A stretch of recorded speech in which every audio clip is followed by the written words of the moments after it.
Welcome to A Woman's Brew, where women talk about beer. In today's episode, we investigate if this beer and breakfast pairing will leave you feeling hoppy ahead of your holiday. I'm Joanne, and this is Tori. Hello, hello. And we're two beer-loving women on a mission to get more people drinking and talking about great beer. Come join us.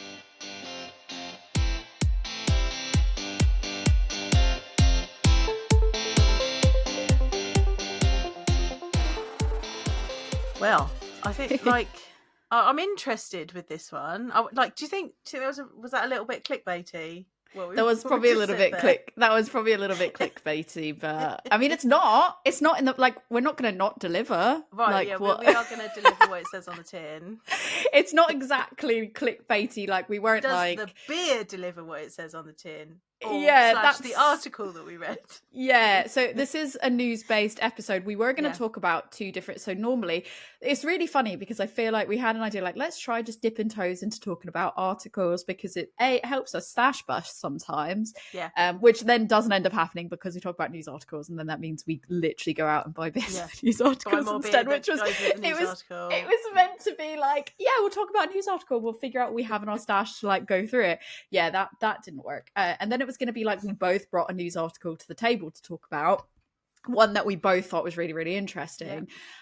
You found this one in the sense of you had read it first, and then I found one that I was like, great, this is one that I think would be really good. But then as what happens, I started to be I'm just going to ask questions around this just to see how other people feel on it. And then I was like, well, I feel like as I go through and make notes of talking points and stuff, there was just so much to talk about that I was like, maybe we just do an article on this instead of us both bringing one to the table. But yeah, I don't think it's clickbaity in that it's 100%. We're not going to be this beer and breakfast pairing, and then we're so anyways, what about ciders or something? No, it's definitely about this. So I found this article via the British Guild of Beer Writers. And it started talking about a collaboration beer between Seven Brothers Brewery and the package holiday provider On the Beach. Now, so this beer is called Breakfast Beer, but the T on the end of breakfast is a 7. It's a nice little touch, isn't it? Yeah. So you may remember Seven Brothers from their Kellogg's cereal beers that were all the rage during lockdown. We've had them. We've featured them numerous times. We literally did one probably within our first year or two of podcasting where we talked about sustainable we did. beers, food waste. We've mentioned them on those episodes. Yeah, they used leftover cereal to make beers. They were tasty beers. They're good beers. They also have a marshmallow beer that always reminds me of Flumps. We had I feel like we either had or talked about the watermelon one. I quite like the watermelon one. Yeah, so I was intrigued by this collaboration that they've done with On the Beach. I've never heard of On the Beach before. Had you? Oh, I have. Yeah. Do you not see that? Oh, you don't watch regular television though. That sounds so sus. You don't watch normal television, do you? No, I don't. You don't watch commercial television is the way to put it. Yeah, I don't pay TV license because I don't watch proper TV. Yeah. If you watch ITV, or Channel 4, which I end up doing because Gordon watches a lot of the reality TV, Towie and Made in Chelsea and all that. He doesn't watch that's not what I expected. I thought you were going to be Gordon watches the football and stuff, and I was like, oh yeah, we're not a football household. Whatever. You're no, he needs to make sure he can watch Towie and watches Towie, and it's Towie and it's whatever other offshoots and all of that. So we end up having ITV on. So then you get the adverts, and so On the Beach often have adverts on because it feels like that's the right demographic. Package. Yeah, it's a package holiday provider. And so this was interesting because it is something that I'm aware of and I've done. But when you go on holiday, when you go, you have to have a beer at the airport. Have to. You have to. So think. I mean, I'd done a lot of travelling before I met Gordon, but I don't think I did it until I met Gordon. And then he was like, "Oh, we're going on holiday. You have to have airport beer." And I was like, do you? And he's like, yeah, you did. So you didn't. So when you did traveling before you met him, you were not it was not no, because usually when I was traveling, and now it's a have to. Yeah, usually when I was traveling, it's because I was going for work, right? Yeah, okay. So and they ended up being quite long flights. So if I got like caught, I guess that's fair. You were going really long haul. Yeah, if I was getting caught on like a layover, or I missed a flight or I missed a connection or something, then I would go and find a beer because I'm like, I'm stuck in this bloody airport. Like, let me go I'm going to go find some local beer. And usually it was in America. So I got, an interesting local beer from somewhere around there. Or I went and found the Sam Adams bar because a few of those airports have got Sam Adams bars now, which made me happy. Oh, yeah. So I would do that. But usually I was going for work. So it wasn't holiday. But then, the first time Gordon and I went away on holiday together, it was like, right, got to go get airport beer. And I was like, oh, okay, yeah, cool. That sounds fun. So that, then you go and find the Witherspoons, and because you're usually there fairly early. So then you get breakfast and it doesn't matter what time of the day it is, you have a beer or alcoholic beverage of your choice. And I was like, oh yeah, I guess this is a thing. And it felt like, I think we'll get into this with some. Yeah, I'm holding back. I'm holding back my habits, opinions, further questioning. It's always felt to me like it's a very British thing. Like, you're going away, like you having a beer with the lads in the airport. I love that you even said having a beer. It wasn't even how do you having a beer. You've got to get the intonation and the elocution correct. Yeah. Right. So I was intrigued when I found this article about this, and On the Beach did some research that found that 76% of Brits have a pre-travel beer. 60% say it's never too early to have the first sip, which is, what my husband says. And 86% wish there was a beer that would pair perfectly with a sausage, bacon, or egg breakfast sandwich. Now, I don't know whether I'd need to pair it with a breakfast sandwich, was my thought when I was looking at this article. But the whole, airport beer, doesn't matter what time it is, we'll have a beer because we're going on a holiday, is definitely something that I am aware of and feel is a very British thing. So I got a view and I was like, this looks interesting. I feel like we should get this beer to talk about this article. And then we decided to go one step further. And not only would we get this beer, but we would also pair it with a breakfast sandwich and see if it does in fact pair very well with a breakfast sandwich, because the brewery have said that they have formulated this beer. It's targeted at holiday makers awaiting their flight, and it should go really well with a breakfast sandwich. I mean, one step further on that, I mean, On the Beach have literally said it is intended to, and their words, pair perfectly. Right, so they said it pairs perfectly. Now, I think my first thing was, like, when you're going into an airport, like, you're not necessarily going to see Seven Brothers beer. Well, you are if you're at Manchester. However, right, and then I read whatever. And I was like, well, I mean, really, it's like whatever beer is available is usually what ends up, because you're probably in a Witherspoons, and so. Oh, but I've got a really good thing though to say. Oh, it's really exciting because I'm used to that as well, and I refuse. I'm a person that like won't give Wetherspoons. Like, I'm just like, no, let's not. I won't do it. Will not do it. But I feel like compared to other airports that I was used to, like in the US and other countries, a lot of the places, at least in like London, Heathrow, or Gatwick, like you can get, when you go to the food stands, you can get beer and kind of take them away with your like takeaway sandwich. I've definitely seen that in like Germany a lot. Like, so I wasn't sure if that was because like normally I see it at like a cafe, not like a like I don't know, like a fast food. There you go and take a beer and go away with it. But I had recently seen Pret.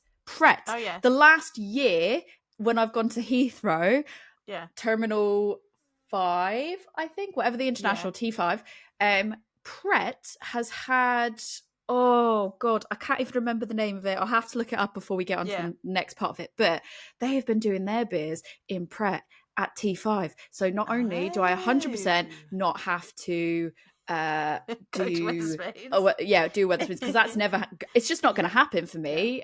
Even when our friends are like, let's go to Wetherspoons, I'm like, yeah, okay, I'll sit there. Well, I don't have this. But also I don't have to just get like a Peroni, a Corona, and normally I'll go Asahi if that's the case because I'm like, oh, I actually quite like a Asahi. One of those ones. I don't have to do that because now I've got this life hack, which is basically they have 3 different types. They've got a lager and 2 different types of IPAs, and that's what I did before I went on holiday. The last few times I've just been like, oh, take a can and you can take the can onto the plane. So I'm like put it in my carry-on and wrap it all up so it stays cold in my carry-on. And then I get on the plane and I'm like, oops, no, I don't need your tiny baby Heineken. I'm gonna have this. Nice. So yeah, there you go. Sorry, I had to get that out before I forgot because I was like so excited. I'm going to look up the photos to find out what it was that I had because I was like, oh, it's amazing. Check Pret in the airport for decent beer. But sorry, carry on. Yeah, so I was like, oh, I mean, this is a collaboration beer. Collaboration beers tend to be like one and done. Like you're not going to very easily get this. But what I didn't realise is that Seven Brothers have actually got a bar in Manchester Airport. So if you're up that way, you are lucky because you can go and have one from Seven Brothers. I was not aware of that. And I think the article said if you booked a holiday through them for the October break, so by the time this comes out, you might still be able to take advantage of it. But if you booked for the October half-term break via their website, you could get one of these beers free of charge if you were flying out of the Manchester airport. But there was more details. I didn't read it because I never fly out of Manchester airport for obvious reasons. Yeah, we'll put it in the show notes so you can go and have a look if you're interested. But you can also buy the beer on the Seven Brothers website if you would like to try it. Yeah, that's what we did because I think you were like, let's talk about this article. You're like, let's talk about this article. We can just get our own holiday beers. And I was like, I could just order them. And you were like, yeah, but the only place we can get them is their website. So we can't even do a joint order. And I was like, this really bothers my sense of OCD. But then, so you went and bought it for us, right? But it went on a holiday itself. This beer went on holiday itself. So Tori was like, I'll buy them. I'll just send it to you. Like, we haven't sent each other beers in a while because normally we've got quite a few, so we end up dropping off with each other. She's like, I'll just stick it in the post. It's fine. Stuck it on in a box. Royal Mail. Lovely jubbly. I had a notification to say that it was going to be delivered. Cool. Check the tracking. Yep, it's Medway Depot. That'll come out today. And I got to like the middle of the afternoon, and my postman's normally been by like lunchtime. This was the middle of the afternoon. And I'm like, where's my parcel? That's weird. And I had a look, and it's like, I think it was the next day I realised that it hadn't been delivered. And I was like, let me check where it is. So it had come to Medway, which is up the road, not that far away. It then went to Northern Ireland. And I was like, what? Why is it in Northern Ireland? So it went from Medway to Northern Ireland, then it came back again, and then I got it a couple of days later. But whether that was just a glitch in the system and it didn't really go to Northern Ireland, but when I looked at it after it had been delivered, it was still showing in the tracking journey that it had been to Northern Ireland and come back. So my beer apparently went on its own little holiday. I wonder if it had itself a beer and a breakfast sandwich, a bit of beer and breakfast. I found the brewery. It's Seven, which is actually even funnier how it's worked into this episode. Seven Sisters Brewery. Oh yeah. So they had so that's if you're watching the video, that's my photo of it on my bag at the airport. I took 3 cans. I took a full 40ml of Trust Me I'm a Lager, and I had that with my I normally don't go to Pret. That's not normally my go-to, but they had some interesting sounding like hot wraps anyways, and I was like, and I can get decent beer, so I'm gonna have that. If I'm gonna be really expensive in what I'm buying, I'm gonna get Pret with the really good beer instead of the really expensive like bento box with an Asahi. And then they've got Citrus Session, and they've got an India Pale Ale. So it's just literally called India Pale Ale. So big recommend if you're traveling out of T5. And I mean, I guess check if you travel to other airports and they've got Prets. Maybe it's the same for all of them. I don't know.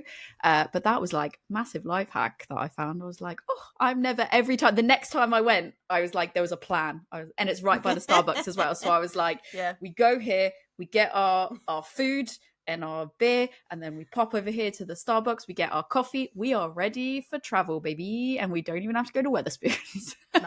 nice. But yeah, also interesting. So we're gonna go make ourselves some breakfast sandwiches to go with this beer, and we're going to tell you whether we think it pairs or not. But also I find this interesting because Tori doesn't really do breakfast. I really don't. I mean, I'll do it on the odd occasion. I'm more brunch, which By the time we're having this, it's more brunch. It's acceptable. By the time we're having it today, we're not having it at breakfast time. I wouldn't eat breakfast. So the funny She's again, I'll hold Tori, opinions. What are you going to do about breakfast? Because you don't really do breakfast. We'll hold opinions, questions, comments, concerns for when we get there. But I do want to call out the fact that if you're watching the video, I am wearing my lovely tropical shirt. I did put my bathing suit top on underneath it because I was like, I'm not sure. I'm gonna get the beach vibes. This is what I got at a thrift store in Canada, and I was trying to buy it for Hawaiian themed night that we were having. They have good thrift stores in Canada. Oh yeah, Montreal. This was awesome. They had loads of Hawaiian shirts. Yeah. Rick got a really cheesy one. I was trying to get a cheesy one. I found this. It's like leopard print and really gorgeous, like red flowers all over, like orchid-y type flowers, and leaves, green leaves. And I was like, I'm not even going to wear this ironically. I actually quite like it. And Rick's like, it actually looks quite good on you.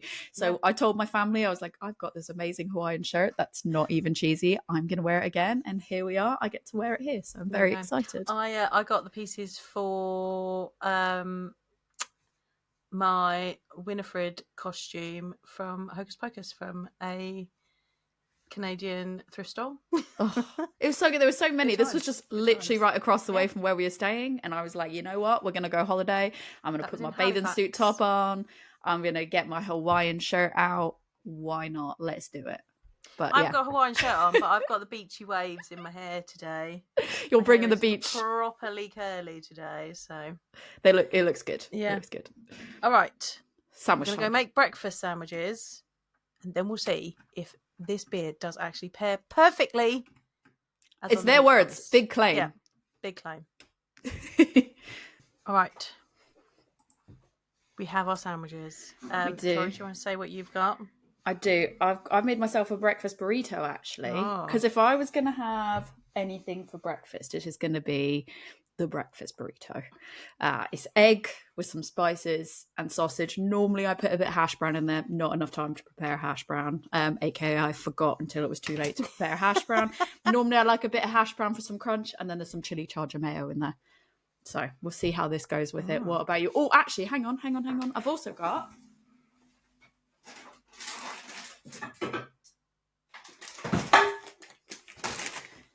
just to cover the more vanilla of flavs in that regard, just a sausage sarnie sandwich crisp, set of crisps. So there we go. Just crisps. All right.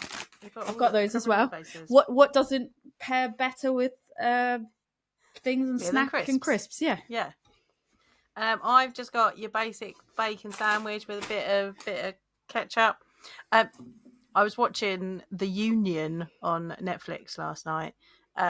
And they were it was Americans in London, and they went to get breakfast. It was like, bacon rolls, and the woman was like, ketchup or brown sauce, and they were like, ketchup. And Mark Wahlberg's character was like, what's the brown sauce? And they were like, don't know. Yeah, no one really knows, do they? Knows. It's just brown sauce. Brown sauce. I think I've asked them, like, is it barbecue? They're like, no, just brown. Just brown. Yeah, that's like when I say like things taste blue, and you're like, absolutely not. But then you'll be like, brown sauce just tastes like brown. I mean, really. It doesn't taste like brown. It doesn't taste like brown, but it is just brown sauce. Just brown sauce. So I think between us, I feel like we've got a really good covering of the spectrum. I've got something that's like really niche. We'll speak to maybe more of the American audience. I've got crisps, which speaks to everyone. You've gone with like the classic traditional bacon sandwich. So we have poured the beer already because it's only a 330ml can. I chose to have mine in an old-fashioned glass because it felt more like cocktail holiday fun. So nice. I've just got mine in a tasting glass. It's lightly hazed, quite a light yellow, nice foamy white head. It smells citrusy and beautiful though. Yeah, citrusy, tropically smell. It makes me smell like holiday. It does smell like holiday. Vaguely like not coconutty enough to be like sun cream coconut, but just that vague like. It is like a freshness to it as well, like a nice tropical holiday breeze. We've got I don't know, just happy times. It makes me think of happy times. I like it. I think we taste it before we eat it. 100%. Yeah, let's go. All right, cheers. I was way ahead of you. I almost had a sip a minute ago, and then I had to stop myself because I thought no. It's quite light. it's a lot lighter than I thought it was going to be in terms of like when you compare it with the aroma. But that is, to be fair, it's only 3.4%. So I think I feel like for 3.4%, that's quite commendable, really, because it's sessionable enough that you're not like, I think we've just gotten so used to like 5-6+% beers as being like the norm, that when you get something that's lower ABV like this does feel, in that regard, perfect for holiday. Because I think you don't want to be dehydrating on a plane. That is, we'll talk about that later when I've got some feedback from people. Okay. You don't want to be dehydrated on a plane. You don't want to be, you want to be like looking forward and having fun ahead of holiday. Yeah. You don't want to land, especially if you're going to another country, like pissed by the time you get there. So I feel like this is lovely sessionable. You can have a few of these. You drink too much, they won't let you on the plane, people. Like, moderation. 100%. But it feels like this is... For the ABV, you can have a good few of these and still be okay for a flight if you really wanted to. So the back of the can says, just landed. Our latest arrival is a 3.4% pale ale, a special one-time brew that's sure to take off. A low ABV with no extra luggage, inspired by airport breakfast, brewed for holidaying beaches, a departure from other airport beers that pairs perfectly with bacon, sausage and egg butties. Well, there you go. You've got the butty, I've got a burrito. Yeah, okay, I'm really excited because I love a breakfast burrito, so I'm going in. All right. Once again, we are that YouTube channel where women eat stuff and drink beer. We're mukbanging. That's the thing that I learned about, mukbanging. We're what? A mukbang is like when people just like record themselves eating lots of food and stuff. Oh. I feel like we've become a mukbang channel. I think we have. But we're not eating like a lot of stuff though, so I think they eat a lot of stuff. We're just eating like, we're like a mukbang light. Sure. My breakfast sandwich is very good though. I don't want to forget to drink the beer.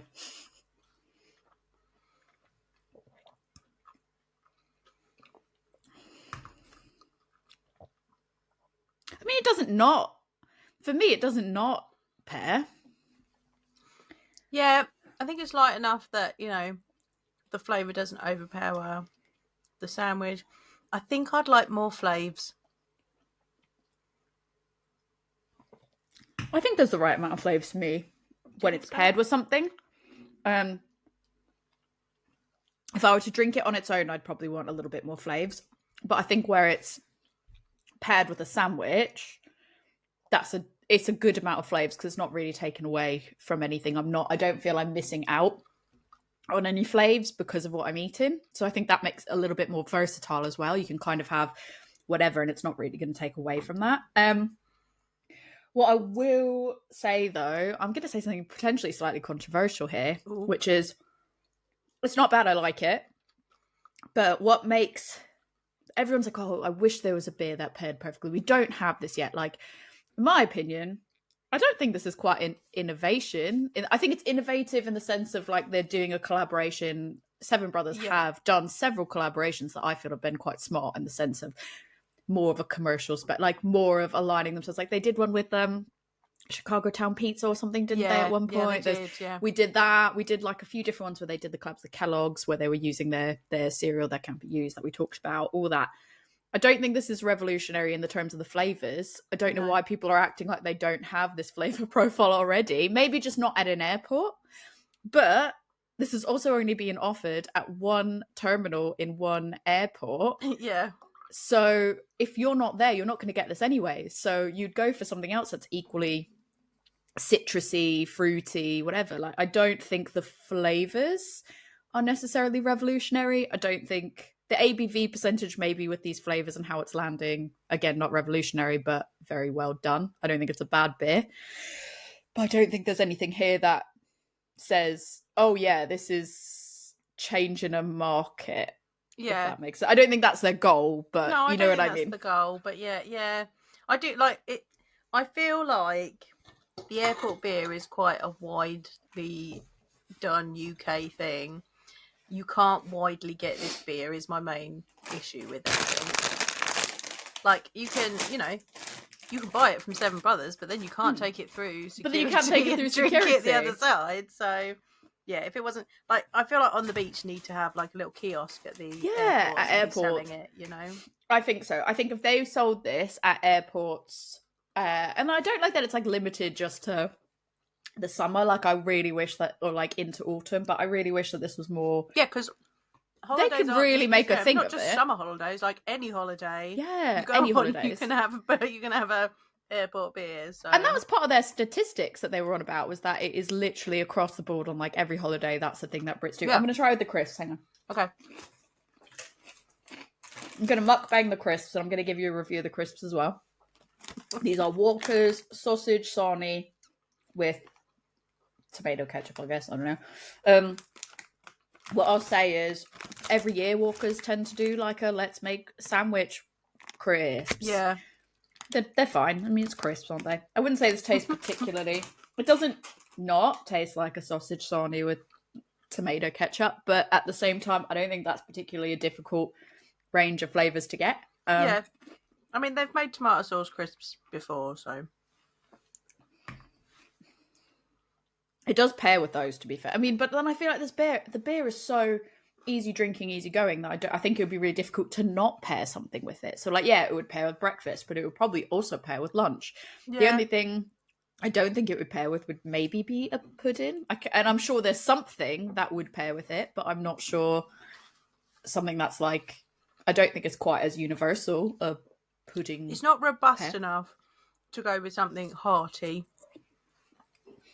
Or like something chocolatey. Like, it wouldn't go with something like that because it's so light. But the flavours in it make it so that, you know, simple things. Lunches, breakfast, it definitely would go with a good sandwich. I feel like it would be like a good sandwich one. In general, like not a just sandwich breakfast beer, sandwich, if you will. Yeah, this is like a little bit of a sandwich beer. Yeah, what are your... Like, how are you feeling in terms of, like, the flavours of this? Because obviously I came out and I said, meh, like, it's As good, I've drunk more of it, I'm getting more of the flavour. Like, when I first, I was like, I'm not getting a lot from this. But as I'm getting into it and I'm drinking more of it, I'm getting more flavour. It's very refreshing. It's very light. Yeah. It's not high ABV, so you're not going to get absolutely hammered on it. So I think it does the job. Does it pair perfectly? No, I don't know if it pairs perfectly. It pairs all right though. I wouldn't even say it doesn't. Like, does it pair perfectly? I would say sure. Like, okay, but I think it pairs fine. I don't think it pairs perfectly. Like, it's not blowing my mind. I think with mine it's good because mine's got spiciness to it as well, which is like, it is a really nice complementary. Mine's much more simple. It goes really well with the breakfast burrito with all the complex flavours, and it doesn't, like, I don't think either one have been thrown off balance by it. What I will say, again, maybe it's just because maybe there's a slight difference as well in that I tend to drink more in terms of IPAs and pale ales. Yeah. I tend to go more on the fruity, juicy spectrum with those, and I like those hops. I like the hops that are going to... It'd be interesting to see, does it say what hops are in it? I don't think it does, but I'd be interested to see what hops were in it. No. Oh, it doesn't... Weirdly. Oh, no, that's just allergy. No. It doesn't even say hops are in it. It says contains malted barley and oats may contain... Oh, I guess that's because that's the allergen side, isn't it? I wish I knew what hops were in it, because I feel like there's certain hops that I know I like that have similar sort of flavours that I'm getting out of this, but then those are also what I drink in lots of other pale ales and IPAs that I choose to have. Yeah. So I think that's why for me I'm like, it doesn't feel revolutionary in that regard, because I could probably go in my fridge now and pull out at least... I could literally go get my Queen Julius right now. I've got one can of Queen Julius left, and I guarantee that Queen Julius would equally pair quite well with this. Yeah. I do enjoy that on the can. It's got 3 tasting notes, and they are citrus, refreshing, wavy. Wavy like your hair. Wavy like my hair. I've got some talking points that I definitely wanted to have a chat with you about. But before we do that, do you want to cover sort of like what... Because I want to keep eating my breakfast burrito. I'm being selfish. Do you want to quickly like run through the last bit where they talk about the tasting moments? Because I think we wanted to focus on that as well, didn't we? So then, as well as talking about this pairing perfectly with breakfast and how, Brits tend to have this airport beer, They also then asked people their top 10 beer tasting moments. So, like it's like that beer and you sip it and you just go, oh, yeah, that's nice. Like, it doesn't matter what the beer is, it's the moment itself. So the top 10 in the article were, I'll go backwards, 10 to 1. Sounds good. 10, hen or stag beer. 9, Sunday lunch beer. 8, pub beer. 7, barbecue beer. 6, wedding beer. Now, I don't think it distinguished whether it's your wedding or whether you're at someone's wedding. Are you the bride and groom, or are you just a guest? 5, post-work beer. 4, Saturday night beer. 3, football beer. 2, airport beer. So airport beer didn't make number 1. Number 1, a beer on holiday at the pool or beach specifically. So I thought that was interesting. I found this really difficult because then we decided we'd do our own, didn't we? And I actually found it really difficult to pick what my moments would be. I did as well, because it felt A, too open-ended, B, it felt like that list was just naming times that you would have a beer. Like, right. It was just what is a moment and what's not a moment. Right. So I found it quite difficult to pick mine. I mean, airport beer. I told Rick, and he went, why is barbecue beer not higher up? And I was like, I don't know. Yeah, but it led us to the question of, what's the demographic? Who do they interview? I want to know the statistics of who they interviewed, where they interviewed people, what was the split between, how they identify gender-wise. Because like football beer feels quite high up. Yeah, that's really high up. Like football beer was number 3. So I feel like they've spoken to a particular demographic there. But obviously, if you're in Manchester... Of course, that's going to be big, isn't it? Yeah. So I've got some different ones. These are in no particular order. These are the ones that I picked. Travel beer. So, like, either when you've just finished traveling, like, so you're at your destination, you've checked into the hotel, you go and get a beer, or you've had a bad time traveling and you found yourself a nice beer to tide you over while you're waiting. Tasting your own beer. So when you've brewed a beer and then you finally get to taste it. Airport beer.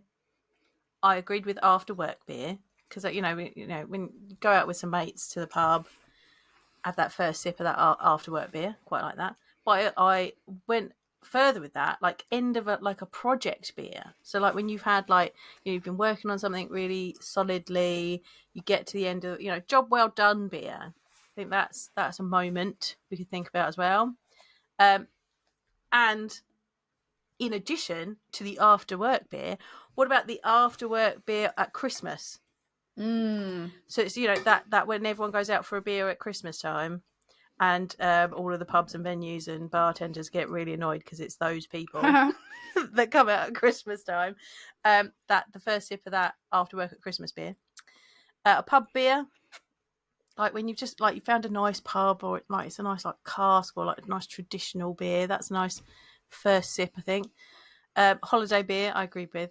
Now this one might be a bit niche for those of us that are the ones that do this, but Christmas Day beer while you're cooking the dinner. So while you're the person that's cooking the dinner, and you can just pour yourself a nice little beer, you just got, you've peeled the potatoes, you've got them going, turkey's in the oven, have a sip of a nice beer, carry on with what you're doing. Just, a nice quiet moment to yourself in the kitchen. That's not going to work for everybody, but that's one of mine. And then a new tap room beer. So when you're visiting like a brand new tap room, or somewhere you've not been before, and you get that first sip of that really good beer in that great new venue that you're in. So those are mine. Some of the ones that you just said. So I finished my sandwich now, so I feel like I can be present. I can be ever present. I've already got this much beer left, so I'm going to have to open another beer in a minute. But some of the ones you said, I really struggled with this as well. I tried to put it in an order, and I'm not even confident that the order I've put it in is 100% correct. I wasn't going to try doing that. It kind of depends, because one might be better than another at a certain point in time. Yeah, at certain points in time, right? And that's what I found it really difficult. But some that you named, I hadn't even thought of, because it just felt too broad and too open. They were just when do you like to drink a beer? And then people were saying that just saying things like wedding. Like I don't like. I mean, I don't really remember a lot about my wedding because no one usually does. There's a lot you're doing on. so many things. Like so, I remember having a beer and it was all right, and I don't know whether it was like a moment that I'm like, oh, first beer of my like. I think there were too many other moments during my wedding that I was like, that's the moment of the wedding. It wasn't like I had a beer. Right, exactly. The wedding. And if I'm at somebody else's wedding, generally they haven't got beer that I really want to drink. So it's not cocktails or something. Either. Yeah, I'm like, I mean, I'll have that beer because that's what's available, I guess. One of the things you said, I just went and added it to my list because I was like, oh shit, I really, really missed that one. But there was one that I was like 100% would sit on here. I've tried to put it where I think it would go, which has bumped two of them down to like honourable mention because now I'm like, oh. But then like what you said about Christmas, cooking Christmas Day, like normally I'll have like a mimosa in the morning. Like I feel like you definitely like, it's a Christmas morning thing. Drinks on the go first thing. I'm normally a mimosa person, but then lately I've started to do beer mosa. Yeah. Because I've got some really like nice New Englands that I'm like, oh, this would make a really good beer mosa. Let's do that. Completely left that one off the list because I didn't even think about it. Cool. Let me try to work through them, but take some of this with a pinch of salt. It was really hard because I kept moving them and then being like, that doesn't feel right, and then moving them again. Yours are actually in order, like mine are. I've tried to put them in order. Okay. So the honourable mentions now, I had like a shower beer because I completely forgot about the concept of shower beer, and I wouldn't even say that it probably is on that. It was an honourable mention because it was something that I read through some of the comments that I saw that I was like, I completely forgot about shower beers. They feel very American. I don't really do shower beers. Like I tried it once and was like, eh. But like I mean, I don't really take baths. Have you seen how much hair I've got? Like, there is action happening when I'm in the shower. Like, I've got to wash this, I've got to condition it, I've got to get it out of the way. Like, I think shower beers. There's so many different things. Shower beers were definitely a younger me thing and more of an American me thing. Not really so much over here. I think some people might have a bath beer, but bath beers, great idea, great concept. I don't have the patience for a bath. That's why. You don't like baths. See, but I like the idea of it. I like the idea of it and everything that comes with that relaxing bath situation. Do not like waiting for the bath to fill up. Do not like sitting in the bath. Yeah. It feels like a waste of my time. I don't feel. I like the idea of bath bomb. I'm like, no, I got things to do. I'm a shower girl, but I have recently got back into baths because I'll have a bath bomb, and I'll have a bath, but I'll have like my audiobook on, and I'll just be like chilling. I really want to like that. I really want to like that, and I've tried to force myself to like that so much. It's not for everyone. But like. I've tried to force myself because I go concept wise, absolutely love it. I'm fully bought in. Like I listen to lots of podcasts. I'm like, this is great podcasts, audiobooks, even YouTube because I've got a place I can put my laptop. Like it's nice. I've got a nice little tray for the tub and everything, and I could be like a cheeky little like bottle of wine, like not bottle, I'm bottle of beer. Like that's what I'd take, like an aged beer. Oh, that'll be really nice. Bath bomb, and then I just think about the time that it's like you have to make it hot enough that by the time the bath's filled up, it's still hot when you get in it. So then it's scorching, and then it's a struggle to get in it. And then you're sat in it, and I'm like, see, I do, because I love it to be, I'm a lizard, I like it really hot. And then I'm like, oh, now it's a bit warm. And then I'm there kind of like, oh, I'm a bit bored now. What do I do? And then I think about how when I get out of the tub. This is your undiagnosed ADHD. This is my undiagnosed ADHD full stop. So I'm like, what are the other 7 things that I could do right now instead of being sat in this tub? And then I'm also thinking about the pain points I'm gonna have when I have to clean that tub out after the bath bomb, because I've had some bath bombs that have really like they've got like stuff in them, like fucked it all up, or glitter or whatever, and you're like, then don't buy those ones. I know, but they look pretty, and I think they're going to be a really great idea, and they're just not a great idea. This is my top tip. This is my top tip for bath bombs. The best bath bomb, and I love this one, and you'll love this too, is the Black Rose one from Lush. It comes at like, it is black, and you put it in, and it makes the bath purple and like grey swirls. It does not linger around the tub.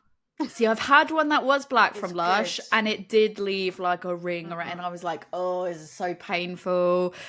And it's just, so I rinse it down quick afterwards. I really love the idea of being that person that's like going to have a bath. It's going to be relaxing. I don't find them relaxing. light a candle. I'm like, light a candle. Like, this is great. Like, find your inner peace. And my inner peace is like, this is boring. Do something else. Do something more. Do 7 things at once. What are you doing? So yeah, I try, but it just fails. But that was an honourable mention because I thought like, that's a good talking point. We'll throw that in there. The one that got bumped from my actual list of top 10 was what you said about at a new brewery or tap room, like when they've opened up. I bumped it because that was my number 10 because I was like, that I think that happens less frequently than some of the others. So I was like, that's why it got bumped. But like I said, I tried to put it in an order. It didn't happen. So now my number 10 was barbecue beers. After Rick berated that list being like, why are barbecue beers so low down? I think it was just because all the other stuff was higher up. But barbecue beers, but not I guess maybe it's lower because the barbecue specific, there's other things that relate to a barbecue day higher up on my list. Number 9, I put family gatherings because my in-laws are quite good fun. Enjoy a good beer around there, and it's just usually fun. There's normally by the end of the night a disco in the lounge.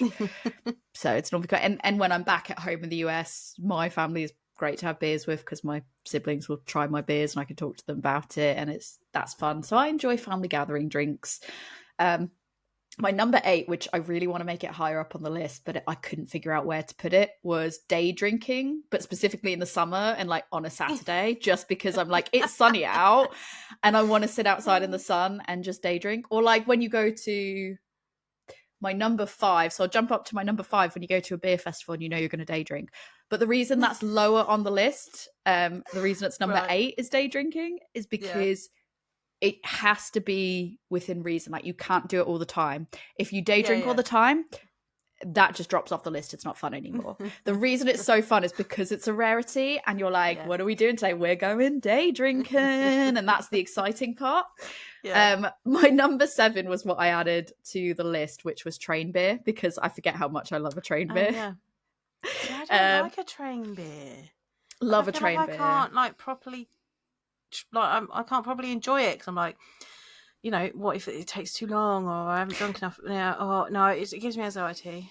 It is quite so it is stressful in the sense of I can't pour it out, so I'm drinking it out of a can, and that's really stressful. But I think for me, the train beer is more because when I'm having it, it's when I'm with people that we're just having a really good time. It's not about the beer; it's about the moment, and the beer is just enhancing it. So like. I'm not going to name names, but these people know because I know you know. I know who they are. I'm not going to name names. You don't even need to say it. I know who they are. This particular person is always like train beers then, and I'm like train beers or bus beers, and I'm like, go on then. But you know, they don't have to try that hard. They don't have to try that hard because I am like, okay, I'm super down for it. It's because like it's a really good time when I'm with these particular individuals on a train or a bus traveling places. And like, I might finish the beer after I've arrived at the destination, but that's not the point. The point was about the trip getting there and the people I was with. My number 6 was bottle shares with friends, or like the ladies meetup group that we have in the area. Like we haven't had it for a while because of holidays and everything else. But I really love the ladies meetup group because it's so good. But like, it's just really good to talk to other people and who have similar experiences. But beyond that, it's not all just about that. It's not like for us, it's just people that you have stuff in common with. That's fun. But the bottle shares as well. Like I love a good bottle share because it means you get slightly a better insight into the person based on what they've picked. And like you get to try stuff that you might not have been able to buy for yourself, which is fun. There's some like toxic elements I feel like to a bottle share, but that is when I get excited. I'm like excited. I'm like, what am I going to pick out? Because this says a lot about who I am as a person. I want them to like me. Well, let's go. You're putting like a lot of pressure on yourself with that one beer. I know. It's a lot. And that's what I was like. It can get like, toxic because you're like, what if I get this? I want to drink this. Let's take it. But then I'm like, but no one might like that.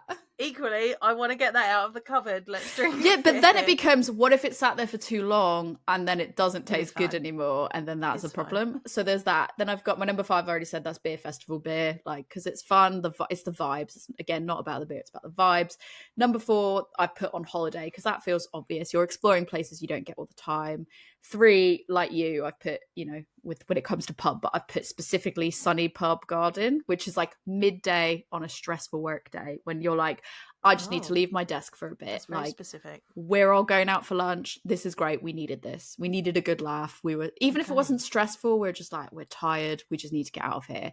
My number 2 was Fireside. I love a good beer by the fire. Specifically, like, I think not limited to, but especially when you're camping and you're like, camping beers for me are great, but especially when they're fireside camping beers, it's just like magical. And then my number 1 most exciting time to have a beer is poolside or like in a hot tub. Hot tub beers for me.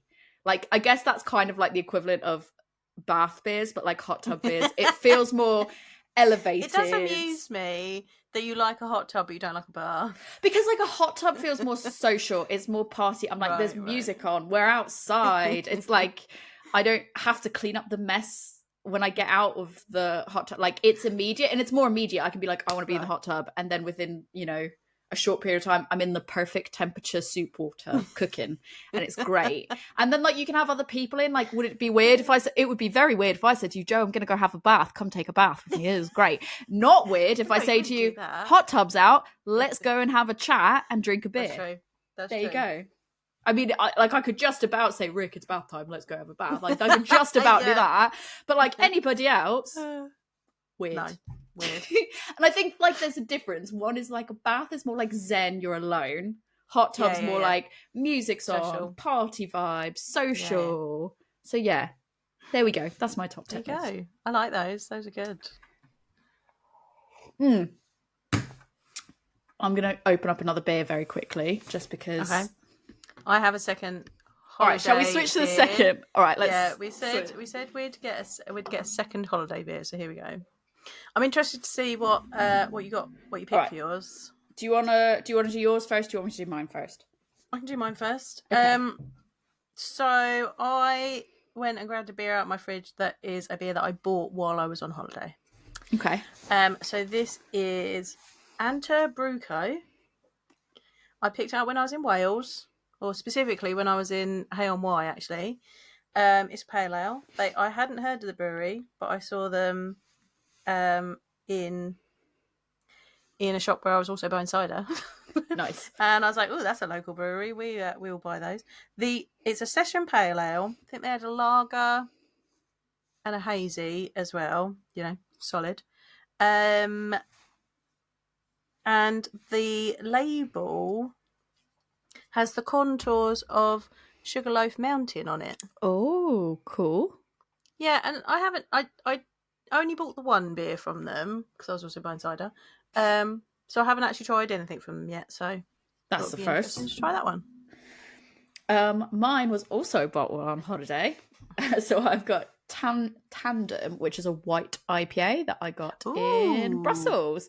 Nice. So I picked this one, because I thought like a beer from Brussels would be good. It's exciting, but also there's a bike that's on the front, a tandem bike that's on the label of it, which like kind of works well for the travel theme that was going on. It is from Drink, so it uses Chinook, Nelson Sauvin, and Citra.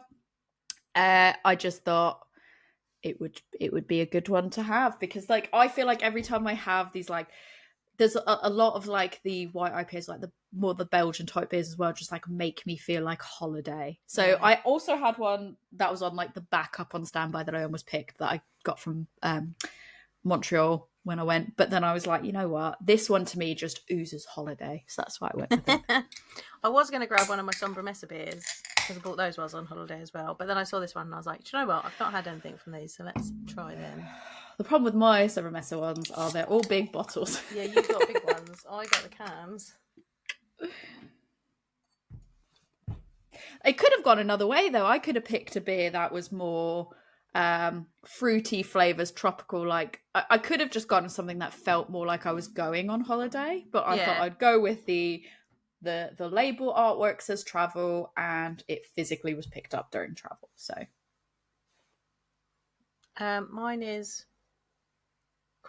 basically clear. It's very, very, very pale yellow, like a lemony yellow. It's got a nice foamy white head on it. got quite a light aroma, but it's got a nice citrusy aroma. It's got a lot of citrus in it, a lot of Citra. It's got Citra, Comet, and Eldorado, and it does say that there is a heavy addition of Citra in the dry hop. So yeah. Interestingly, mine's got a haze to it. It's really, really, really light, like really quite pale. There was a white head on it. It's kind of gone now, but aroma-wise, it has almost like, and I don't know if I've got in my own head now because I know there's Nelson in it, but there's almost like a white wine type fineness element to it. But I don't know if I'm picking that out because I've looked at the hops that were in it. But also, initially, I almost got a bit of like a yogurty type smell to it as well, which was like a bit of a weird one. So it started off being like my brain picked it up as yogurty, and then as I was like kept smelling it, I was like, oh no, that's almost a bit more like a dry white wine type vinous element to it. But yeah, it doesn't smell how I thought it was going to smell. Like it doesn't have. I thought with it being like a white IPA as well, it was going to be almost like the Belgian-y smell like to it. Like you should get like wheat beery almost type. No, aromas. not at all. It's really weird. I'm excited to try it though. So yeah, cheers. Right. Cheers for holidays.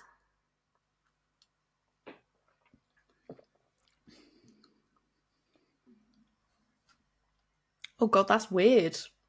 Not tasting how I thought it was going to taste at all. Mine is very light. What ABV is this? 4.4. I would say this is even lighter than the Seven Brothers one. Like, you could probably pair this with a fair old amount of stuff because it's very light. Mine's 3.8. Also incredibly light. Incredibly dry. There is a slight element of like Belgian-iness to it, but yeah.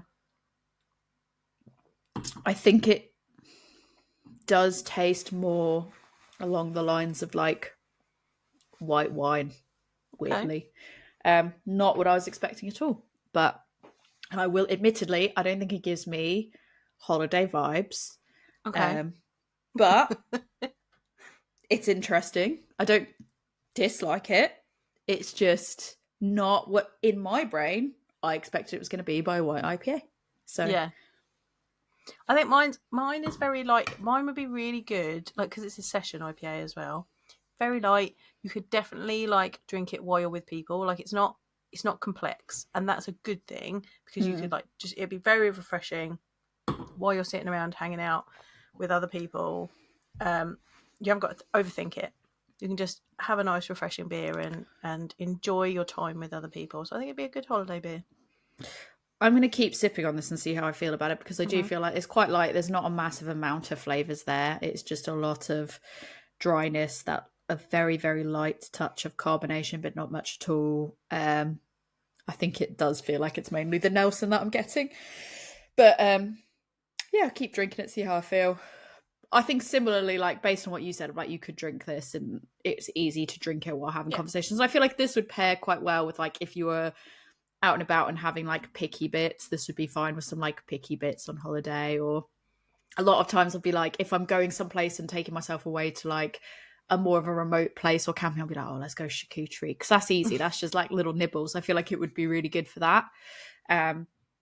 But definitely I don't feel like this was like a beach holiday one, whereas like the Seven Brothers felt like a beach holiday, so I feel slightly overdressed. Yeah. Yeah.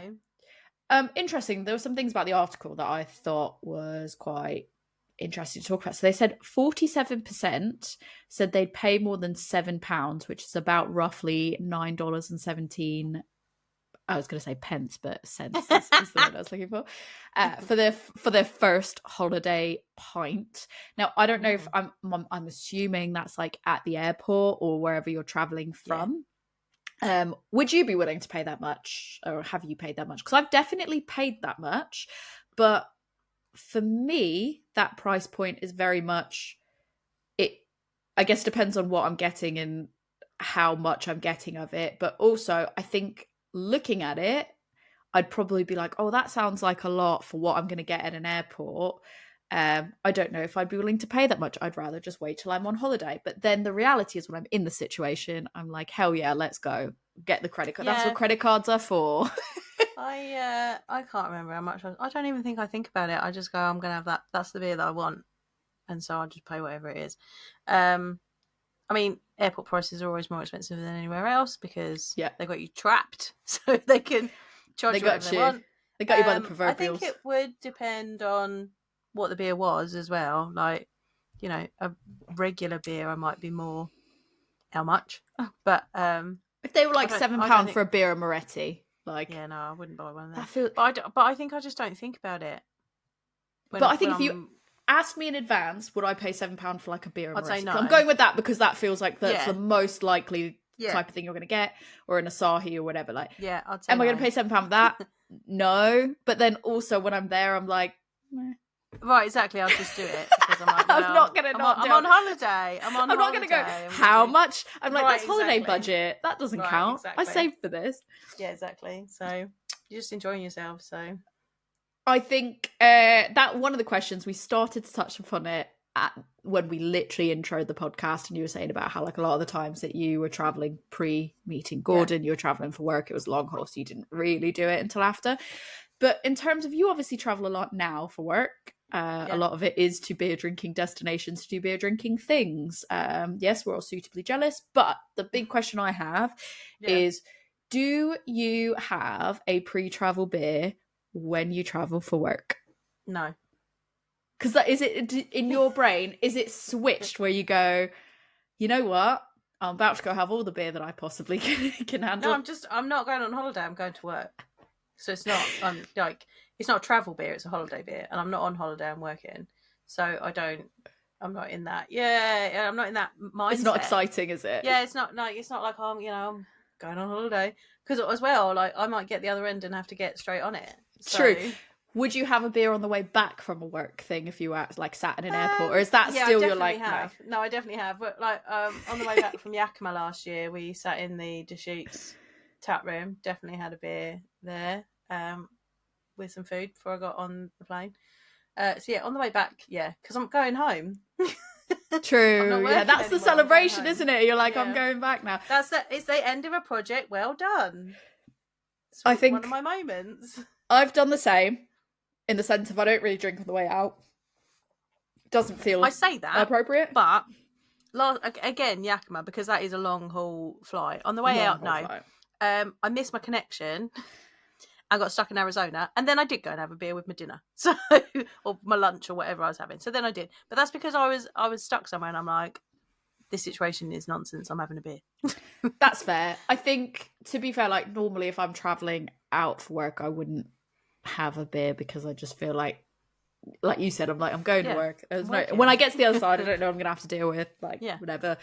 It's only, I think, if I'm like, I would have a beer if it was with a meal, because I was at the airport at a particular time. And I'm like, I might as well have one because like I've got however long in front of me. But even then, it's not a massive priority. I'm not really like, I'm not in the mindset of let me go hunt down a beer. I think I've been traveling, by the time I got to my destination, I've been nearly traveling for like 20 hours. So as well, if I have like a couple of beers and I'm tired, and I was traveling on my own, I wasn't with anybody. So you travel on your own, you've had a few beers, you get a bit sleepy, and I was like, not worth I need to pay attention to where my next flight is. Yeah, I think the last time I did travel for work, I was with somebody else and we had a delay, so I ended up getting a beer because we had a delay. But I got it with food, like I was getting my food again. Food. I was at T5. I was like, I'm gonna get there, I'm gonna have food, and then I didn't even drink. I mean, that is like my airport, really. My terminal at my airport. It's the one I'm always flying into and out of, it feels like. Yeah, to the point that we were like, where's the water thing? I was like, it's down this way, I can show you. Let us go to the water receptacle. But I think that time I bought the beer because I thought I might want it. Maybe we'll have it on the plane, I don't know. But then I was like, actually, I don't really want it. So I just kind of took it with me back to the hotel and then thought, maybe I'll have it in the evening because I don't know. We were landing in the evening, so I was like, don't know what we're going to do, so maybe have it in the night. But do you mark, like when you're on holiday, do you mark that in the same way as coming back from work by having a beer? don't know. I think like sometimes by the time I'm coming back, I'm a bit beered out, so I don't necessarily want one. I think I think it's very different. You're not really celebrating when you're coming home, are you? Going home and like, it depends. Like if I'm tired, then sometimes I don't want a beer. Like I just, I might need to hydrate a bit. Depends on the flight times as well and stuff. Yeah, it depends on the flight times. They said in the article that 72% of Brits believed a pre-10 a.m. beer is a must on holiday. For you, is there any outlines over, like, is it unconditional pre-holiday beer is where it's at, or are there conditions? Are you like, it has to be at least this time, like 6 a.m. flight, are you having a beer before you go on holiday? Yeah. Say it's a 8 o'clock flight and you have to be there for 5 a.m. Are you like, I'm up, I'm ready, I'm having a beer? Yeah, at the airport. At the airport, yes. Yes. Yeah. There's no like, if it's a holiday, like, and this is something that Gordon's instilled in me. Like, if we are going on holiday together, we're getting a beer. See, Rick's very different because he's like, but it's not even that. I don't even think it's time specific. He's just like, you can do what you want. He's like, but I'm not paying airport prices, number one. Number two, we're going to a place where we're going to do nothing but probably like eat unhealthy and drink for however long we're going on holiday for. We don't need one on like ahead of going there. I know when it comes to that, he isn't he? Because I'm like, but it's holiday. And he's like, yeah, I know. We're about to go do all of this for like 2 weeks. And I'm like, but aren't you excited now? And he's like, no. But we also don't get like super early morning flights, really. Okay. And it's normally long haul flights, which I think for me, this is part of what leads into another question. It's like, so for me, there is sort of conditions, because if I'm going on a 14-hour flight to Japan, probably don't really want to be drinking up, because I'm landing most likely the next day. I'm jumping in time by a day. I'm going to a place where I don't naturally speak the language. I think for me that alters, there is conditions in that regard, because I don't personally want to show up belligerent to another country. Not that I'm getting like one beer's not making anyway. Belligerent, but a couple of beers. I wouldn't be drinking enough. I'm full on drunk. Yeah, me either on a flight. But I think some people definitely take it that way. But I think it is that, like, I don't really want to have enough beers where I start to feel like meh once I'm up in the air and I'm going. Yeah. So it depends on the flight, and if I'm going like ahead of time, getting to the bathroom on a plane is not easy. So, I let Rick have the aisle seat because he's the one that's normally going to the bathroom all the time. Right. Yeah. I think this highlights the difference between our husbands, right? So my husband was in our bladders, both of our bladders. But also, like, my husband was back in the day, he was an Ibiza lad, so he's like, that's ingrained in him, right? Rick is not. Well, he has gone to the party islands, but it's not. He was like, he's like, I've gone with friends, but it's not really. Yeah, he just went because that's the cheap holiday. He would not have done it the same way that Gordon did it. No, I don't think so. I think you're right. Yeah, no, that definitely changes things. But yeah, so I went and when they were talking about how they were bigging up about how they described the pre-travel airport beer as a British tradition. They said 63% of people agreed with that. That's kind of like all these statistics they were throwing out. I was like, and the top 10 moments, I was like, I really want to know the demographic of who they're asking, because I was like, that's really interesting. Yeah. And at the start, you had mentioned, you felt like also you agreed like a British thing was to like. Yeah, because we're just drunkards. Football hooligans, going to Spain, drinking too much beer. Like, hello, I'm from the UK. Fair. But I also kind of feel like maybe because I've come into the situation with no preconceived notions or anything. I think like for me, I kind of felt like, I don't know if it's as much an American thing, because I didn't growing up really travel a lot via plane or anything. It was more driving, and then that's just us as a family driving somewhere, not really we're all taking a bus somewhere or a train somewhere or a plane. Like that's not a lot of the travel I did, and I was also probably quite young when we did that, so I wouldn't have been necessarily as conscious about some of that stuff. I didn't really do a lot of travel obviously till I was older and moved over here, so I didn't quite know how to gauge that and where that sort of sat in the ranks. So I thought, you know what, I'm going to ask a question because I do feel like coming over here, I was like, well, it doesn't feel like just the UK. It feels like Europe as well.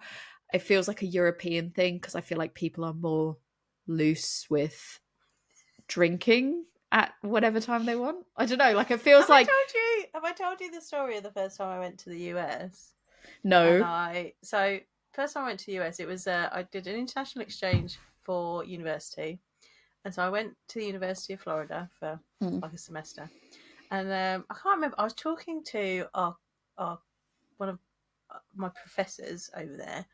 Okay. I can't remember how the conversation started, but I was saying something about how I was finding that people were quite, reserved about things. And I was like, it's the British are supposed to be quite reserved. Well, everyone says the British are reserved. Right. And then, but I was like, there's something had come up, and I was just like, everyone was like scandalized by this thing. And I'm like, really? And he just looked at me and he went, you have to remember that our society is built on the Puritans leaving your country because they thought you were too debauched. And I was like, oh, yeah, that's true. You kind of think of it as America, it's the land of the free and la la la. But actually, they're built on puritanical, ideals. I bet you didn't think you were going to listen to this podcast and you're going to be hearing about puritanical. And they left Europe because they thought we were too debauched. Like, we were having the good times. So they were like, no, we're going to the New World. Bye. I was just like, oh, yeah, that's a good point. And I've definitely had conversations with Americans who have been friends and stuff, and they've said something, and I'm like, and they're like, oh, this thing, and I'm like, what you think that I was like, oh, you think that's you think that's hardcore, that thing that you're talking about? And they're like, yeah, and I'm like, no, hate to break it to you, but don't come over to Europe. It is funny because I remember living in the US and everyone thinking British people were all speaking like Benedict Cumberbatch and being super polite, and I did convince a bunch of them that I was cousins with Prince William. That's easy enough to do though, because if you say, oh, I went to this place, they're like, do you know so and so? And you're like, no, I just visited, I don't actually know anyone there, but totally sure. But it's funny because everyone thinks the British people are sexually repressed and they're so cold and reserved and stuff, and I guess maybe it's just because they're not as outgoing overtly with strangers, whereas I feel like Americans can be a lot more outgoing with strangers in a friendly way, even though some places it is not actually coming from a place of being polite and kind. It's a little bit fake. Not everywhere is like that. There's certain places where that is the case, but the British people, it just, they're not as outgoing in that, but when you actually get to talk to them, oh my god, I've seen people they're so when you talk about sexually repressed and stuff, and they're like, oh, we don't, they clutch in the pearls if anyone says anything rude. I'm like, I'll be at a pub and somebody will be slapping someone else's butt, they're this is my partner and I love them, slapping a little bum slap and stuff, and it's just you're like, this is not this is not what I was told the UK was going to be like. And just some of the conversations you have with people, you're like, oh my, oofa doofa, that's a big oofa doofa. Exactly. And we're just and then don't even get started on the rest of Europe. Oh god, oh yeah. But I think drinking culture as well over Germany. Here. Oh god, yeah, drinking culture. And within Europe as a whole, I think there's more of a responsible drinking, in the sense of not necessarily in the binge drinking capacity, but in the sense of teaching children from a younger age about alcohol and where alcohol sits in terms of other things. Whereas in the US, my experience, the US is very just don't do it, just abstain. And abstain until you're 21 years old, even though you're technically legally an adult at 18. Whereas over here, it's you can drink, you're an adult, you can make your own choices at 18. Let's start teaching you from 16 at a pub with a meal of what that looks like. And let's make sure we're not drink driving. And let's we're, if you're out and you've made a mistake, call me and I'll come pick you up. And I don't feel that in the US, at least not when I was a kid, that was the dumb thing. I've always found that the US is, they are very 5 and drive, it's fine, but also drink but also and drive. Just abstain. I've been in a car with someone and been what the, and they're yeah, come on, and I'm we're driving. Yeah. No, we're getting a cab, right? Oh, you're gonna drive. Oh, you're gonna drive, are you? And I was definitely at a I'd gone out for a cast meal. We were in Florida, and I'd been given a car to drive people around. That was the first time I ever drove on the other side of the road. Oh. So one, already I'm like driving on the side of the road that I'm not used to. Got given like a massive, like probably isn't massive to anybody else, but to me who drives a fairly small car, I felt like I was driving a tank around on the wrong side of the road. The smallest car there is like the size of like a slightly like a sedan. Right, exactly. Here. Like they gave me this tank to drive on the wrong side of the road, and then we'd gone out and I'd driven a few of them we'd gone to Hooters because it was down the road. It's an American tradition. Yeah, we were they do good wings, so we were like it's all about the wings together. Really. And we were going to come back, and like I'd had like a low ABV beer, and I was like, well, that's it. And then someone was like, oh, we'll get you another drink, and I was like, no, I'm on soft drinks now because I'm driving. And they were like, and this guy, it was like someone's boyfriend was there who wasn't one of the cast members, and he was like, oh no, it's fine, it's like 5 minutes up the road, you'll be fine. And I was like, no thank you. Not, I was like, 1, I'm on the wrong side of the road. 2, it's not my car. 3, I'm driving other people. 4, no thank you. Like I'm good. And he was you don't feel like you're missing out. You're not left going, it's fine. And I was like, no, I'm good, thanks, please stop trying to encourage me to drink drive. But I feel like there's quite a prevailing thing in the US. It's just like, it's fine. I'm like, it is not. It is 100% a prevalent thing in the US of like, we're having a good time, we're going out. And like, because public transport isn't as consistently good across everywhere, people are just like, it's fine, we drive, and that's what we do. You have to drive places because everything is so far apart. Like, but it's interesting that they don't have better public transport. Yeah. But... My work colleague is going out to Portland for a week, and he wanted to go to some places, and he was like, how can I get to like these places outside of Portland using buses and trains? And people literally laughed at him. They were like, haha, jokes. And they were like, haha, you're funny, you better drive it. And he was like, no, I don't drive.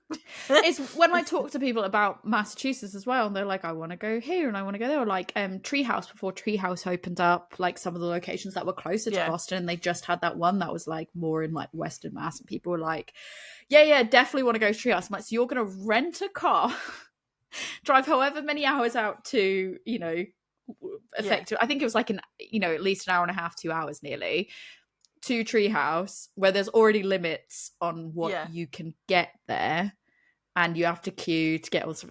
Just like, that's your whole day, which I get it. Like for some people, that is absolutely worthwhile. That's cool if that's what you want to do, but it's just crazy because when you compare it to some of the travel around here in Europe, like where I think because the roads don't necessarily lend itself for people doing the type of travel that they need to do, public transport is a lot more key to us.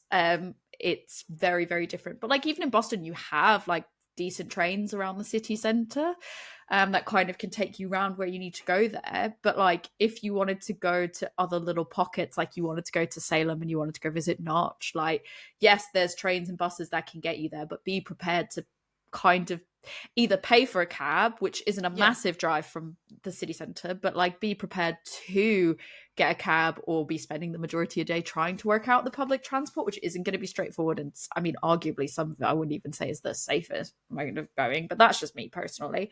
But yeah, it's a bit crazy. I switched my beer, by the way, because have you? Yeah, I just wasn't getting on with that one personally. Yeah. So I've switched to something called Broken 7. So it just says Roos, which I'm guessing it's a red, I don't know, it's either going to be a red IPA or something. So the brewery is Broken 7. I just liked it because it looked like a baseball jersey. That's why I got it. And I thought it'd be a bit different because it said red on it. So looking at it, it looks really lovely as well. It's like a nice little orangey brown colour. Digging it. Smells nice, smells malty, smells a bit malty, and there's almost like a little bit of like orangey in it almost. But I'm loving it. I do want to go back to Salem. I want to do like a proper holiday. As we're talking about holidays, I want to do a holiday to Salem. Come in June, when there's a potential I might go back. We'll see. Come with me in June, and I can take you around Salem. In June, though, is it?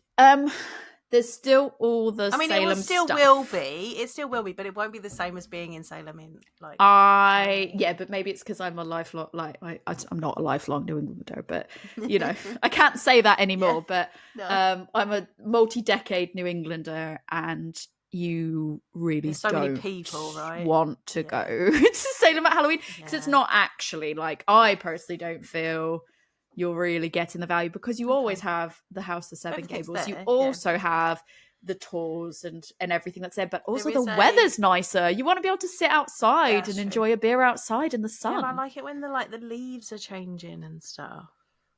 I can't help you with that. But then you never know, because the climate change is a bit, you'd never know when it's going to be pretty. So there's a yoga teacher that I follow called Nourished by Natasha, and she's just moved to Salem, and she'd started doing retreats to Salem. So you're going to go on a retreat, is what I'm hearing. I want to I feel like I need to save up and go on a retreat, and then I'll do the retreat because it's like a few days. And I need to extend it, so I stay longer and just.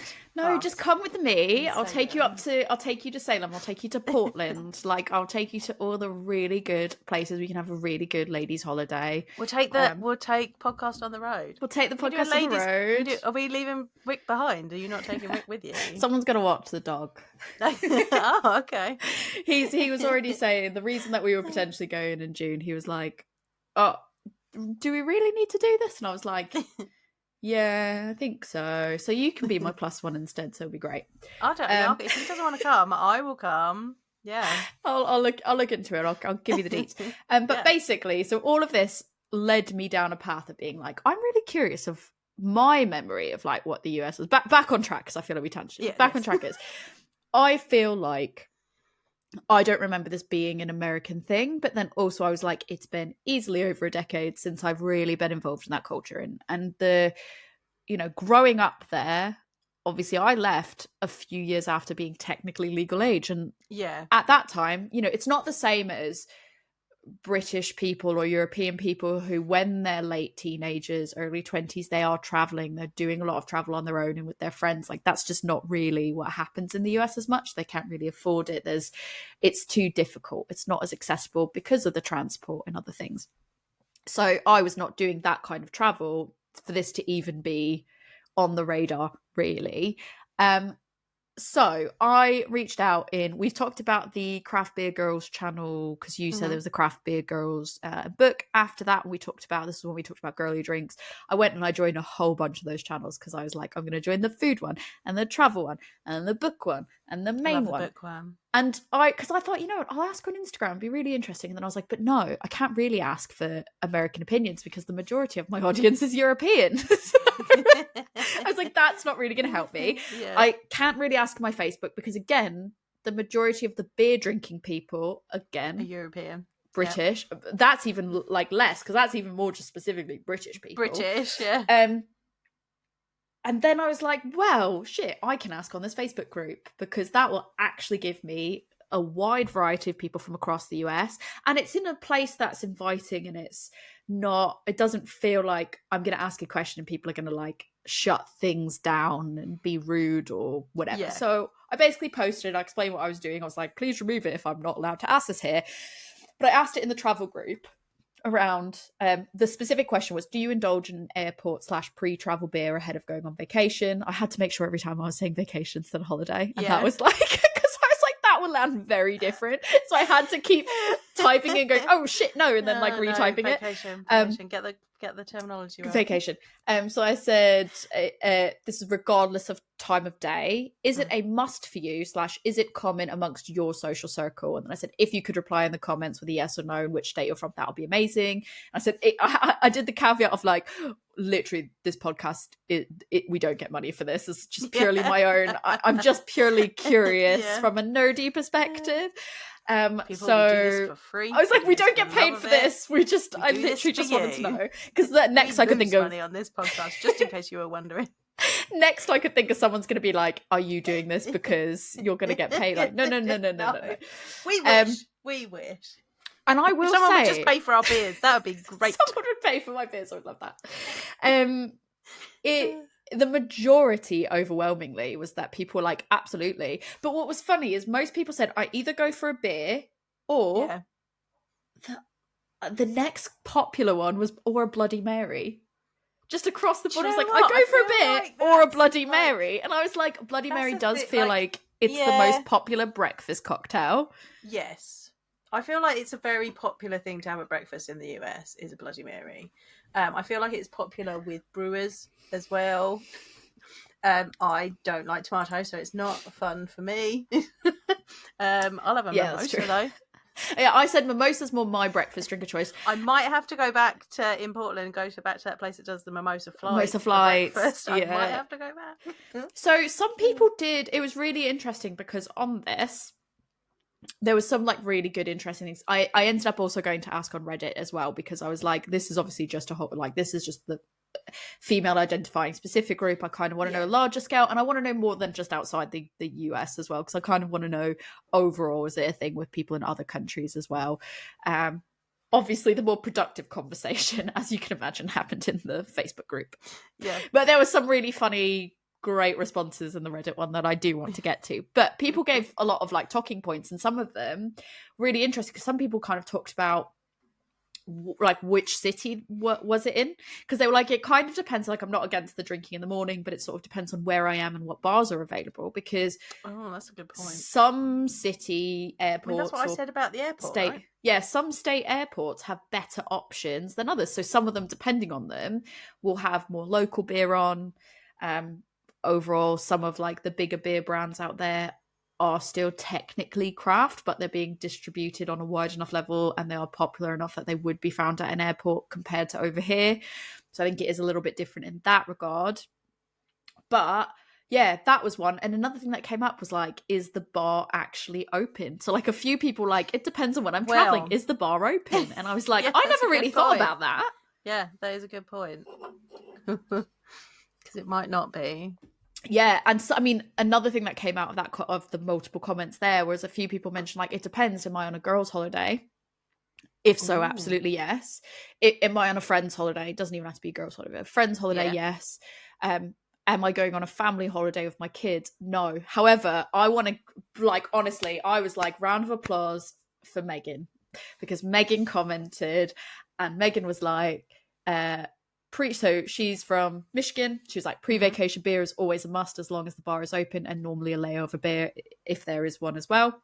And then she said, my home airport even serves to-go beers so that you can get a beer and take it to your gate and wait for it if you want.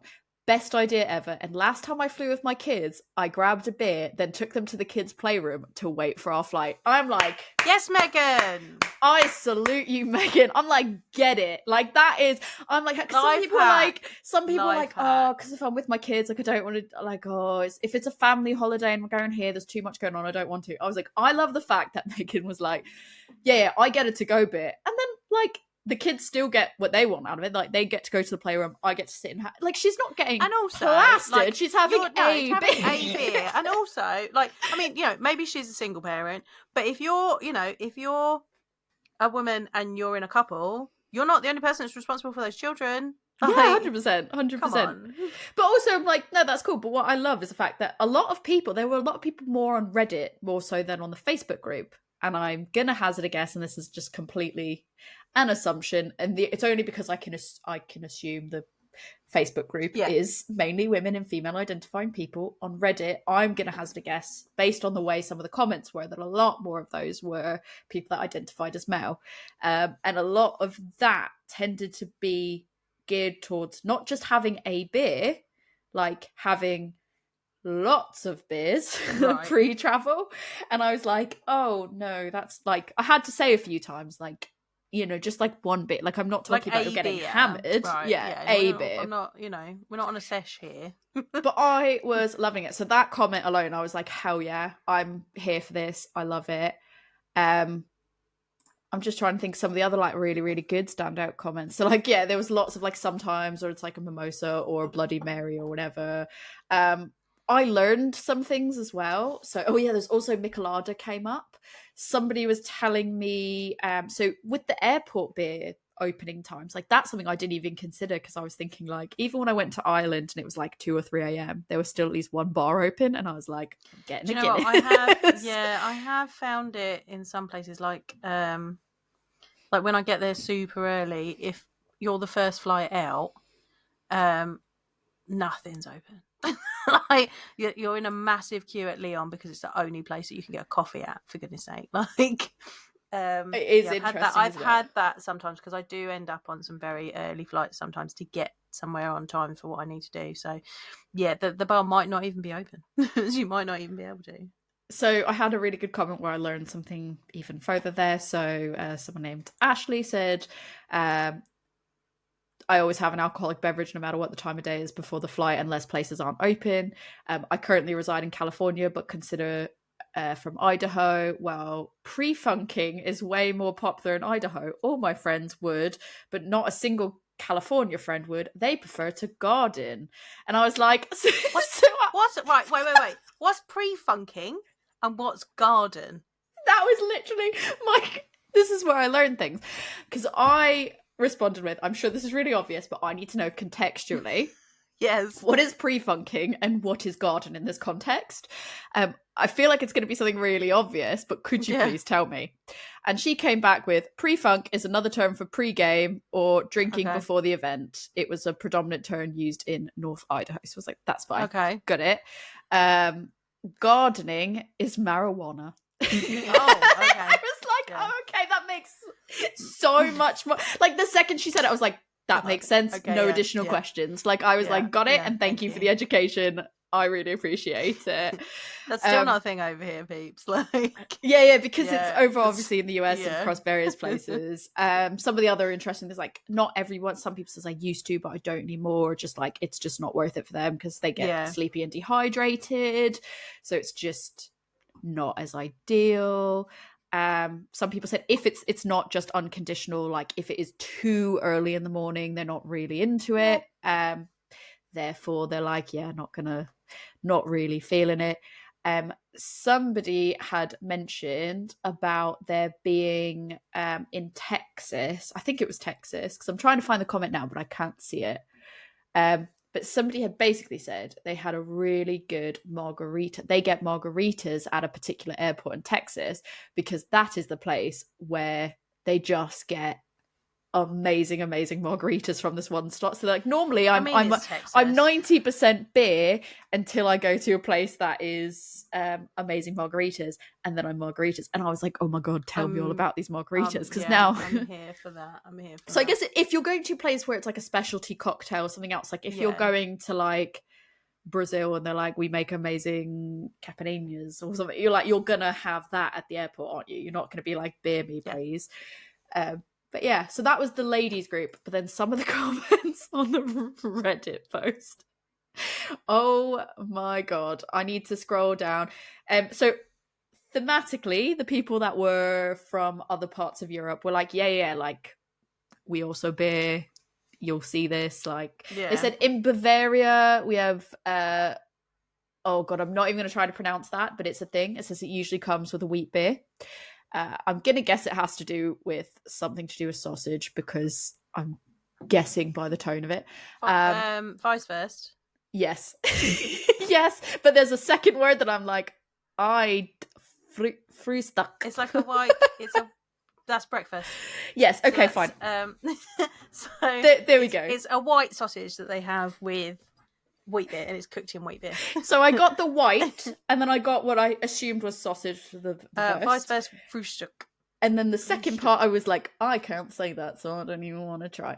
But it usually comes with a wheat beer, and you can have it at the Munich airport, and we see lots of people having that in the morning. And I was like, I am here for that, if only I were allowed to travel anywhere else in the world, which I'm not. I'm not allowed to go to Germany.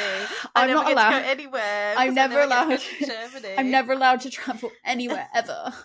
So I've never been there. But if I could travel outside this country, that is where I'd go, and I would do that. Other people basically had commented on similar things where they were like, it depends on if I'm with family, it depends on if the bars are open, it depends on where I am, if the alcohol's decent. Someone basically kind of highlighted that they're like, it's better to have the beer before you get on the plane and then sleep it off on the flight, because the alcohol on the flight's never worth it. And I was like, 100% agree 100%. On that. Apart from the one time that I got free Baileys, and I was like, I was coming home for a funeral when I was on the cruise ship. Oh god! And it had been a last minute flight that I'd had to buy, and it was over the Easter weekend, so it was stupidly ridiculous. I was having to fly to Germany to come back to the UK because that was the only flight I could get. And then they were like, Baileys, and I'm like, yes. Have I got to pay for it? And they were like, no. I'm like, yes, I'm having a free Baileys, thank you. I probably would have said yes and then had the anxiety of, I'll just figure out if I have to pay for it later. I was like, I will have a free Baileys, thank you very much. So this the Digis THIJS-D said, pretty common as far as I know among my friends in both Netherlands and Germany, nothing better than kicking a holiday off with a beer before boarding the plane. And I think that is like kind of how we take it over here. So many people, so somebody called Tom Alpha said, saw so many people having early beers at the Heineken bar at Schiphol when I arrived in the Netherlands. Yeah, that was And somebody had also pointed out elsewhere in this thread that they were like, they don't know what time you got to the airport at. Right, like, you could have been there on a layover. Like, they don't know what time zone you're working with. So, like, really, no one can judge you. And I was like, respect that. I mean, people will still judge you, but they shouldn't. Yeah, they shouldn't. But I also want to give a round of applause to Skeleton Frames, who has said skeleton frames. Like, this is for you, Skeleton Frames. They said, flying always. I make an old fashioned when I wake up and sip it while I get things ready and wait for our ride. The vacation starts as soon as we wake up. We always fly out early, so airport morning beers are on the menu. There's a weird Pavlovian thing when having a beer at an airport bar. Makes me think of places we've been and where we're going. Usually get to the airport a couple hours before boarding and reminisce over some drinks. And they're from the Midwest. So he said, could just be part of the drinking culture of Michigan culture. I don't drink much outside of vacation and get-togethers. So he said, but on those on those occasions, the girlfriend and I give Hemingway a run for his money. But then they also summed up with, I also have a hefty dose of flying anxiety. So it's part of the celebration and part self-medication. And so that was another point I wanted to bring up, that I was like, yes, respect. I completely get on board with self-medication of when you've got anxiety of flying. It definitely helps with that, because you're like, I'm going to focus on this and woohoo, it's holiday and it's better. Yeah. But I also really appreciate, I'm like, that's for you. Waking up, making an old fashioned, right? Sipping it on the way to the airport. I'm like, my comment was literally, I have to applaud you for the drink pre-arriving at the airport. So yeah, I think the only things to call out outside of that were, like I said, some people said it depends, some people said they didn't. The one person that I will say is that there was one person that basically said, sounds like alcoholism to me. And I was like, okay. Well, we had one comment that was like, it's 5 o'clock somewhere. Somebody else that's in the US that's like, I literally drink old fashions on the way to the airport. Yeah. And as I said, somebody had commented, not me, I prefer being sober when I enter a new country, which again, I kind of explained, it's not necessarily about being drunk. No, it's not about being drunk. It's about having like a drink. Have one, so that's okay. Celebration. But yeah, there was a person that went, here you go. American, I've heard of people drinking at the airport, but I've never heard of pre-vacation beer. Both sound like alcoholism to me, lol. I don't even like to drink on most vacations because it's a huge time drain. I'd rather maximize my time to explore and keep my stress and anxiety low. There are a small handful of brews I might allow on the odd occasion. But this was also edited because it originally said, like, I just think about the stress on the body that happens. And I was like, boo! That's kind of how I felt. As I was like, hey, no one's asking you to get plastered. Right. I was like, I appreciate stress that there's a stress on the body. What? Well, they Colin Robinson me, because then I responded, because I was like, that is Colin Robinson. That is Colin Robinson right there. Because I was like, I commented like, it sounds like alcoholism to consume a beer while you're excited to be heading off on holiday. And then I was like, and also like, everyone holidays how they want, but like, if you like to explore and have a beer. And they said, I usually associate with travel with stress on the body. Adding beer to the equation just doesn't make sense. And I was like, stress on the body. I said, that makes me sad to hear. The whole that's point what you of think a of on holiday. Like, a holiday is supposed to be that you are de-stressing. This person's not doing holiday right. Well, that's what I was like. When I was in Japan, like 25 to 30 steps minimum a day. Yeah. I wasn't sat there going, oh, my body feels like it's really gone through a lot. I'm not thinking about it because I'm having such a good time. It's not until I look at the steps at the end of the day that I go, oh, I can't believe I did that many steps. Yeah. And I'm like, even if you don't go visit breweries, fine, fair enough. Maybe that's not your bag. But like, surely when you're out at restaurants, like there's time for a bit, or dinner, there's time for a beer. And this person was just like, no. Like every step of the way it was like, no. You do you. Yeah. You know, you enjoy yourself, but you don't need to be a Debbie Downer about it. I was like, I'm asking in a forum that's meant to be about beer and people's love of beer, and you're just like, I barely drink as it is. And I'm like, what are you doing here? You're not my demographic that I'm even asking about, but that's cool. Thanks. And then the other thing that made me laugh, just my final point here, is somebody said, the British trying to stake a unique claim to airport beers is so funny. No, it's not a Brit-only thing. Otherwise, airport bars would be very uncommon outside the UK. Yes, I'll drink an airport beer if there's a bar. From Texas, living in Spain.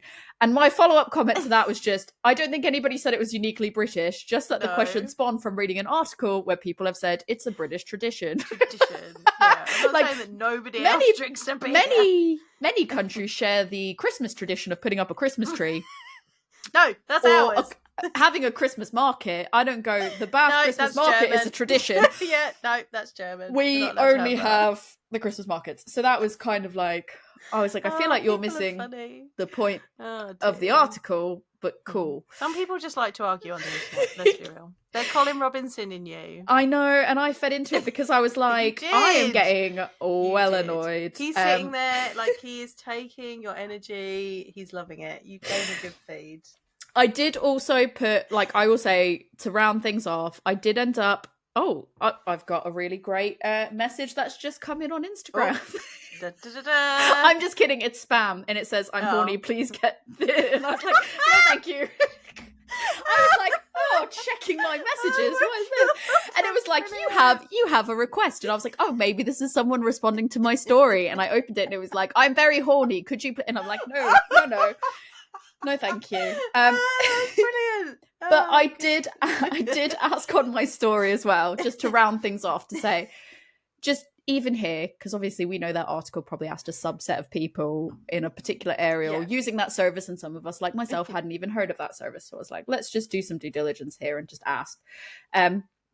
So I had a good enough beer response. So my question was, pre-holiday breakfast beers, yay or nay? Are pre-travel beers an unconditional requirement, or are there conditions that you need to meet for that to be something for you? Yes or no? And good enough beer said I can't even work out how many zeros there are there. Percent, it's a lot of percent, a must. Any other answer is wrong. And I just responded crying, laughing faces. And then Ruth hit this person up against the no, never. It's just alcoholism. Alcoholism. Together and see what happens. Well, okay, then you've got Ruth who said, yes, weirdly, even when I don't feel like a beer or alcohol, I'm the same way. Like, even if I don't feel like it, I feel like it's my job to have that. I'm like, it's pre-holiday, I should have it. So we can all take on the person that is saying alcoholism, and we'll be like, no, it's not. No, it's not. But also, so yeah, there you go. Those were like the top 2 comments. I only just posted it like right before we started recording, so there we go. And I got someone that clearly really, really enjoyed my post. And, they really did. And that's that. So yeah. Well, there you go. That was a good article that I found there. Spawned a lot of discussion. It was intended to be a 2 different article conversation, but as soon as I started digging into this, I was like, I know that we're not going to be able to just have the one conversation. Like, we're not going to be able to have both. It's going to have to be one. Well, Tori, if people want to tell you why travelling is so stressful and I'm not the person to ask drinking. That. You definitely shouldn't be drinking while you're on holiday. Or they want to give you tips on why you shouldn't be drinking on holiday. Where can they get hold of you? If you want to try to convince me that this is not what I should be doing, please hold off on sending any of that, because it's not going to make a difference. But that's okay. But if you want to talk about holiday and travel, because that is Some people say I don't drink on holiday. I'm the type of person that says I sometimes pick locations specifically for beer. So 100%. You can come talk to me about that on Instagram at adventures_in_optimism. Or you can email me at adventuresinoptimism@gmail.com. You could tell me, give me an itinerary so I've got another place to go to, because I feel like I'm seeing everyone else's holidays. I'm researching about holidays. She never gets to go anywhere. I never get to go anywhere. I haven't been on holidays since June, and I don't have another holiday planned for quite a long time, and I just don't like it. It's not fair. So please hit me up with your itineraries. Give me something I can do in a short break. I would love that. If you want to talk to the both of us, do your own comparison of what the best beer and breakfast sandwich pairing is. What would be your breakfast beer and breakfast sandwich of choice? Let us know. Maybe you have this beer in particular. You've tried it at Manchester Airport. Let us know about it on Instagram at A Woman's Brew. We're also on Facebook, or you can email us at awomansbrewpodcast@gmail.com. Feel free to send us new articles that we should dig into as well, in my investigative journaling style of Redditing and posting on Facebook. Reddit and Facebook. I love a good Reddit investigation. So yeah, please send us those. Jo, if people want to talk to you about your experience of travel and beer, where can people talk to you? Yeah, you can talk to me about travel and beer. I've done a fair bit of it, and I also like to organise my travels around the beer places that I want to go. So I might have tips for you. You can get hold of me. I'm Love Beer Learning. You'll find me on Instagram. I'm also on Facebook and some other places. But your best bet, if you really want to talk to me, is to come over to Instagram, or you can come to my website, which is lovebeerlearning.co.uk. I don't know. I was just trying to wonder, working out if my blog's got. I don't think I've got any of my travel stuff on my blog, so maybe I'll have to rectify that. Or you can email me, lovebeerlearning@gmail.com. I'm going to go finish this beer. Yeah, let's go. Have a nice afternoon. Cheers.